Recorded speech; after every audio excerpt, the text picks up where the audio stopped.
Olá, meu nome é Soraya Magalhães e eu vou fazer uma breve discussão introdutória sobre a seca no Ceará no século XIX.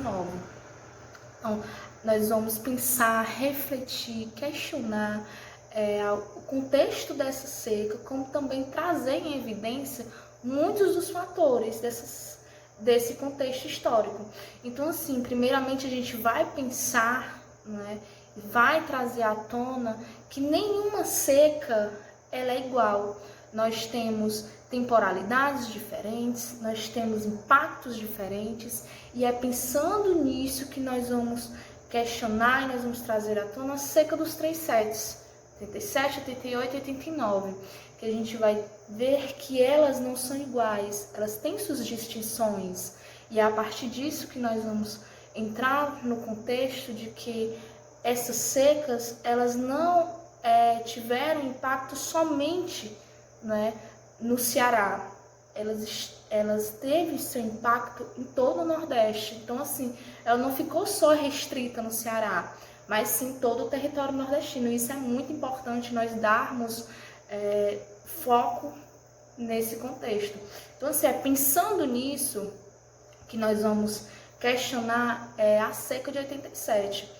Essa seca, ela teve grandes proporções, muita miséria, fome. É discutível que por conta das corrupções, já teve muitas corrupções, teve clientelismo, abarcamento de produtos pelas camadas de comerciantes, pelas camadas de políticos, que eles usavam da seca para se sobrepor, né? Então eles se sobrepõem a essas camadas pobres, essas camadas pobres. Então, assim, eles usavam da miséria, né, da pobreza, da seca, para começarem a ter prestígio, a entrarem nessa camada hierárquica. Então, assim, para adquirirem poder. Então, assim, a seca também a gente tem que olhar por esses eixos, né? Então, assim, pensar na seca hoje, né, a seca, é importante nós olharmos por esses ângulos. Então, assim, a seca ela ganha muito destaque. Então, assim, a seca de 87 ela teve um impacto muito grande, como também a seca de 88, 89, que teve um impacto muito maior. Nós vemos aí pessoas vindo do campo para a cidade, novas relações sociais vão sendo colocadas em contexto. Nós temos aí esse impacto dessas duas camadas, esses pobres vindo aí do campo, sendo expulsos pela seca e entrando aí nessas novas relações urbanas. Nós temos aí esses povos ditos civilizatórios, que vão tendo impacto com essa nova camada de pobres entrando no seu contexto social. Então a gente começa também a pensar nas relações sociais que vão sendo construídas em torno desses impactos, com o tão sonhado, vamos dizer assim, entrada na zona urbana, porque as pessoas que saíam do campo, eles tinham sonhos e tinham em mente que a capital, que a cidade, eles iam trazer coisas positivas para ele, não é? Para eles. Então, assim, é importante que essa euforia, não é, desses retirantes sejam também entrada em foco.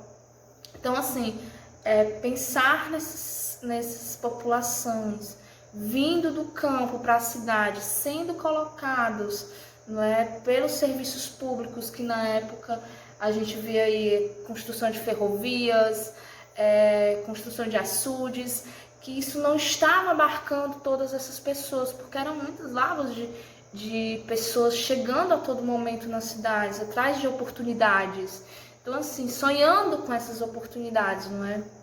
Então, assim, novos rumos podem ser tomados. A gente vê aí que os imigrantes, eles poderiam ir para o norte como ir para o sul, mas, assim, o norte era o local onde eles queriam, né? Eles sonhavam em ir por ter, assim, o sul por eles não conseguirem no sul ter essa rentabilidade toda, e que no norte, no Amazonas, eles iriam conseguir, iriam fortalecer lá, mas por conta dessa política conservadora do Caio Prado, isso não foi muito possível, por conta que ele era um paulista, ele era muito conservador, e ele acabava obrigando as pessoas, esses retirantes, a irem para o sul. Então a gente vê aí que essa liberdade dos retirantes, né, vamos colocar liberdade entre aspas, não era aceita, né? Então a gente tem também esse contexto dessa política conservadora de Caio Prado. Então a gente tem aí, com a morte do presidente Caio Prado, algumas relações vão sendo consolidadas de outra forma pelo novo presidente. Então a gente tem aí, querendo ou não, a preocupação ainda com essa massa de pobres se aproximando dos centros urbanos, porque ainda tinha essa preocupação, querendo ou não, ainda era o foco, era essa preocupação com essa massa de pobres adentrando nas cidades, né, nos centros de poder, né? Então, assim, era frequente já os discursos de defesa e ordem perante esses pobres miseráveis, né? Então, assim, a preocupação com o crime, com a prostituição, né, iria se acentuando com esses fatores.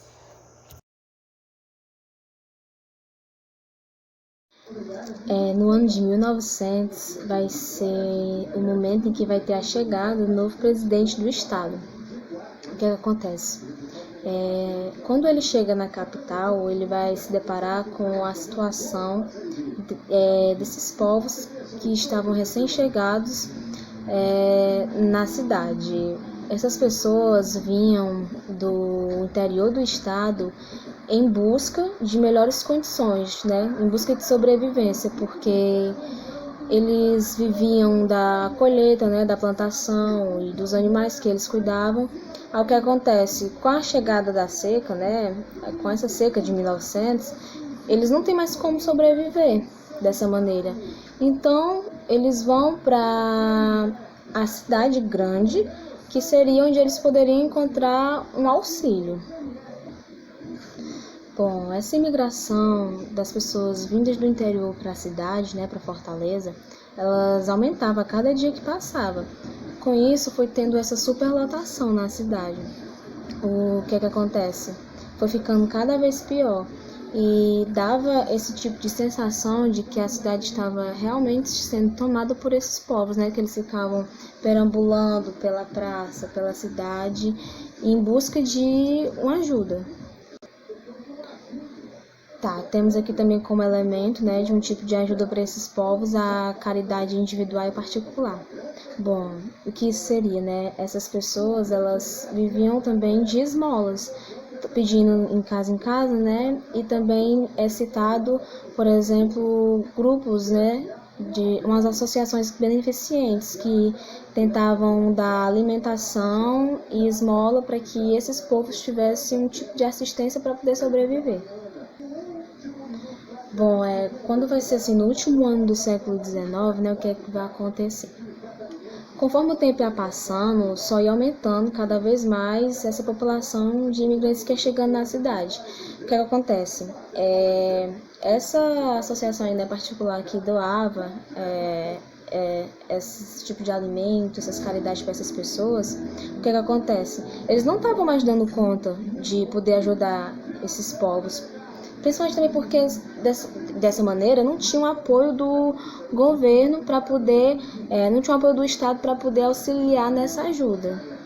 Esse pessoal da zona urbana, a chegada desse povo, de certa forma, teve um impacto, né, nesse processo de modernidade em que esse período ia passando, porque vamos ter que, por exemplo, né, esse povo, eles iam gerando, de certa forma, uma desorganização dessa sociabilidade que se tinha na cidade. O que acontece, né? Para eles, o tipo de comportamento que esse povo tinha ia muito contra o modo em que eles viviam, né? Eles não se sentiam bem com a presença desses retirantes na cidade. Pronto, aí o texto dele vai citar que para eles esses povos eram vistos como povos bárbaros, né? E que isso ia muito contra como seria, né, uma sociedade que seria civilizadamente cristã. Pronto, a gente vai ter aí, né, o surgimento de um tipo de plano de assistência pública, né? Que o que a gente pode pensar? Que o intuito também não seria somente também de dar de fato uma assistência para essas pessoas, mas também o que se pensava era em ter a retirada dessas pessoas da cidade, porque isso estava atrapalhando nesse processo de modernização, né, que estava ocorrendo na época. Qual é o fator que entra aí agora, né? Que se isso não fosse suficiente para se ter a retirada dessas pessoas, o que é que começava a surgir?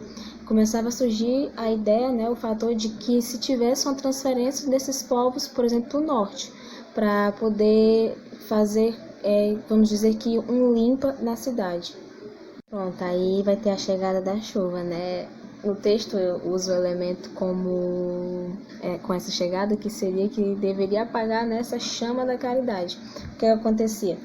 Essa própria população que ajudava os retirantes, né, nesse período, com essa chegada da chuva, eles vão querer que eles retornem para o interior, para que, vamos dizer, para tirar esse tipo de constrangimento desses comportamentos dele, né, para que eles pudessem usufruir desses equipamentos do modernismo que estavam surgindo na época, né, que estava se tendo na cidade.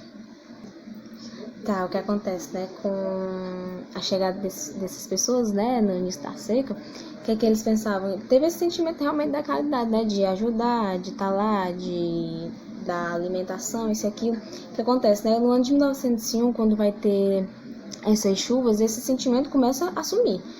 O que acontece? Eles vão querer que esse pessoal volte de onde eles vieram. Eles, né, para essa população urbana, eles pensavam que essas atividades elas poderiam ser retornadas nessas atividades agrícolas que eles tinham.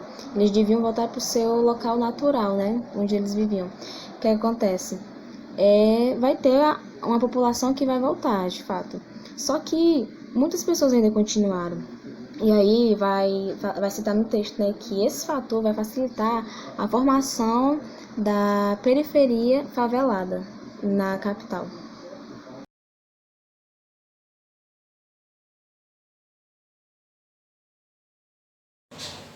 Eu irei agora apresentar uma das últimas partes do texto, intitulada Novas Estruturas e Sentimentos. Nessa parte, irá expor alguns acontecimentos, permanências e extinções em decorrência das secas, principalmente das secas do final do século XIX. A primeira é um olhar sobre essas pessoas que saíam de seus lugares de origem em busca de sobrevivência. Muitos problemas sociais passaram a ser vistos como consequências dessas chegadas no meio urbano. Vai surgir vários preconceitos sobre eles, também acusando-os de serem inferiores e um povo sem cultura. Também irá ocorrer alguns paradigmas e imposições também sobre o seu físico, pois passaram por muitas dificuldades durante essas caminhadas e travessias pelos sertões. Em seguida, temos a consequência das doenças, da criminalidade e da prostituição, e o medo que os cidadãos das áreas urbanas já existentes têm em chegar ou acontecerem as secas severas. Por quê?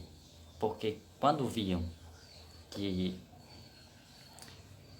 algumas previsões iriam se confirmar sobre a seca, já tinham todo o imaginário de que tudo aquilo iria ocorrer. Tudo o quê?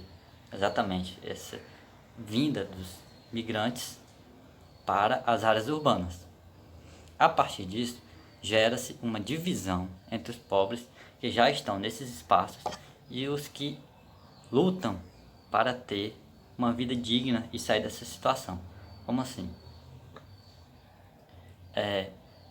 Já existem pessoas lá que já estão acomodadas com a vida que levam, e outras que ainda tentam sair, arranjar uma forma de sair daquela vida.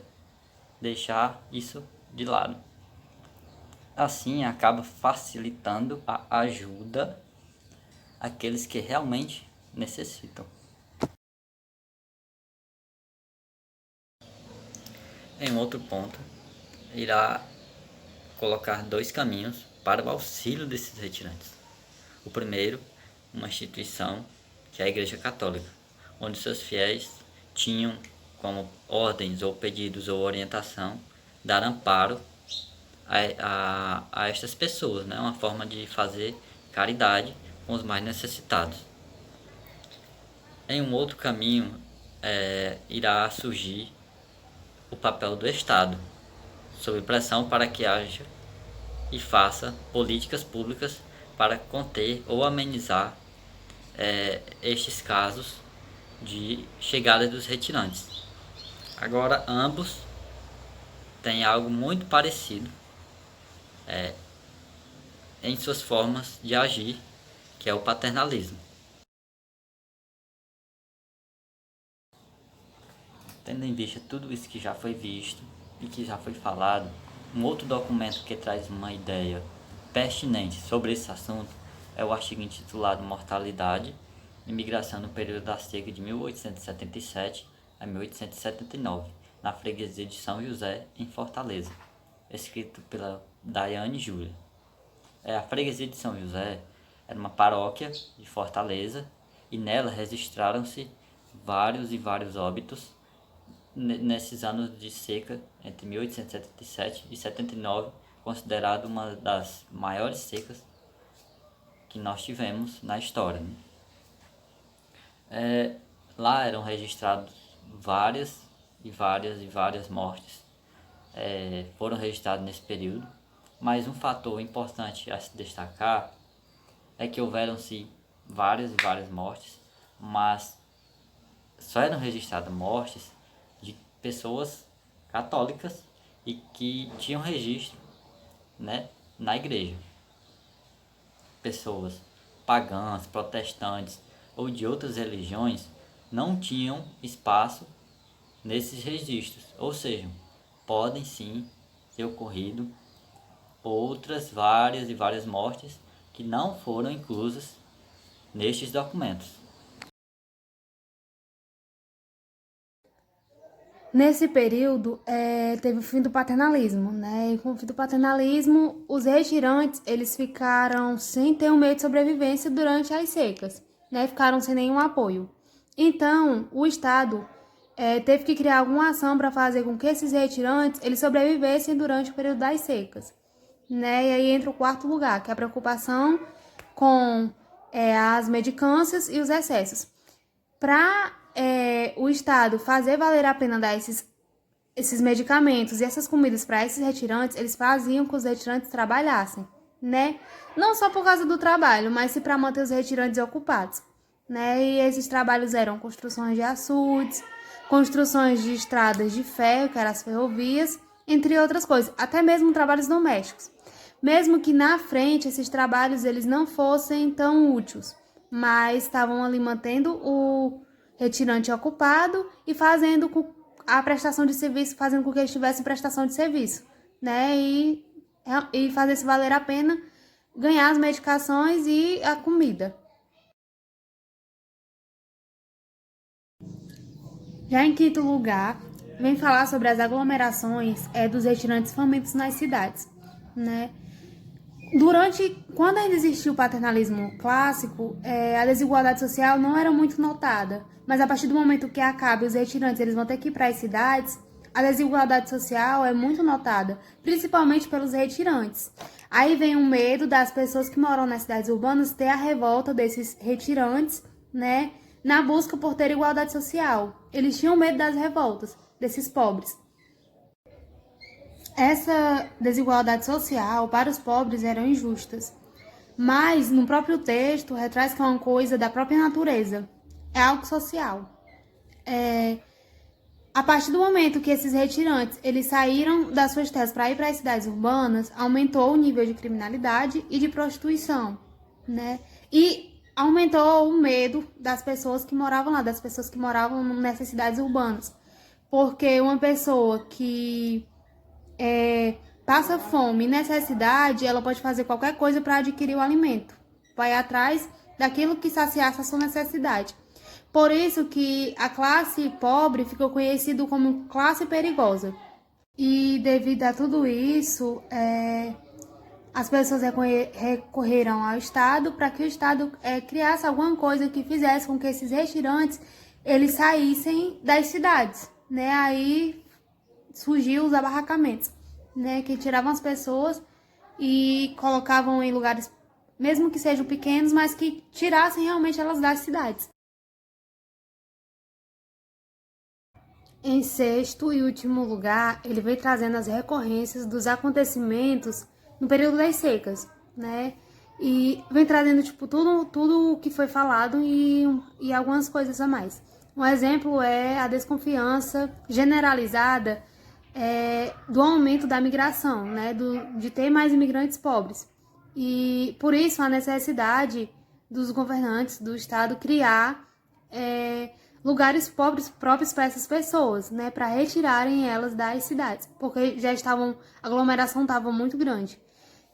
Outro foco do texto é que as pessoas das próprias cidades urbanas, elas preferiam dar esmolas às pessoas que estivessem em locais determinados, em locais próprios, como os dispensórios, né, tipo, esses imigrantes estivessem em um local só. Eles preferiam dar a essas pessoas do que as pessoas que estivessem na rua. Outra parte do texto é quando fala que Rodolfo Teófilo, ele acha que esses retirantes são bárbaros, porque eles fazem as barbarices nas cidades, né? Roubos, entre outras coisas.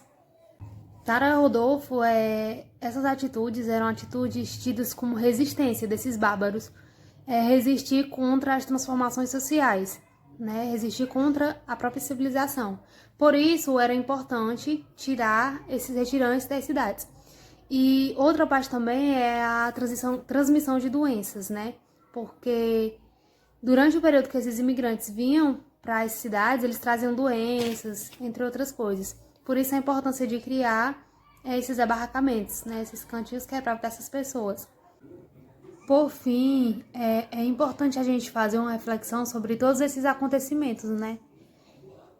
Como era a seca naquele período, como as pessoas que não tinham meios para sobreviviam, a vida no campo, as próprias ligações sociais com a natureza e a busca de autonomia dos retirantes por comida, por trabalho e por outras coisas. É muito importante a gente refletir sobre isso e como fazer, né, a interligação de como eram as secas e como são as secas hoje em dia.